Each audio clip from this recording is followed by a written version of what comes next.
Blackpool in the late 1950s. St Joseph's College.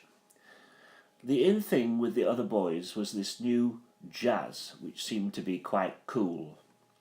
And by then I was studying piano with a wonderful teacher in Leighton called Josephine Meller.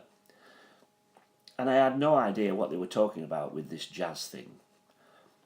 And it's still a mystery that very shortly afterwards I found myself on stage at the Rakes Hall, the home of the Blackpool Jazz Club, eventually to become one of the longest running jazz clubs in the world. It all seemed to start around the time that I joined Blackpool Youth Orchestra with aspirations of being a concert pianist.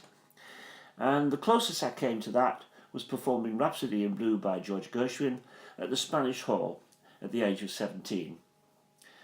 Strangely enough, in the audience was a journalist from the Gazette who met me off stage and asked me about my story and followed it up with an article and photograph in the paper.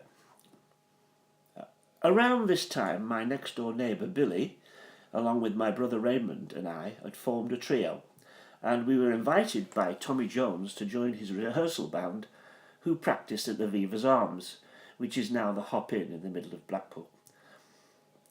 Tommy was an amazing influence on me, having produced music for BBC programmes, and was also the MD, musical director of the orchestras at the Opera House Blackpool, the Tower Ballroom and the Circus.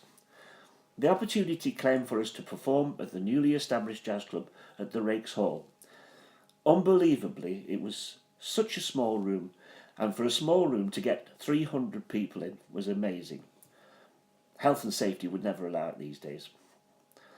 I was lucky enough to perform alongside such great names as Johnny Danquith, Tubby Hayes, Ted Heath, Kathy Stobart, Ronnie Scott of the famous club in London, and Roy Castle.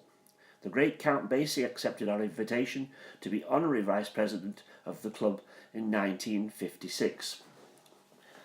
Now, after 50 years of playing in music, I'm still enjoying it very much, and mostly because of all that time I've been playing with my fabulously talented wife Janice on bass guitar and vocals. Thank you, Janice.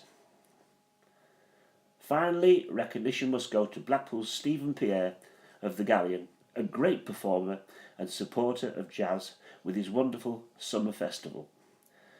So, having accidentally fallen into jazz and trying ever since to get away, somehow it's got a hold of me and won't seem to let go.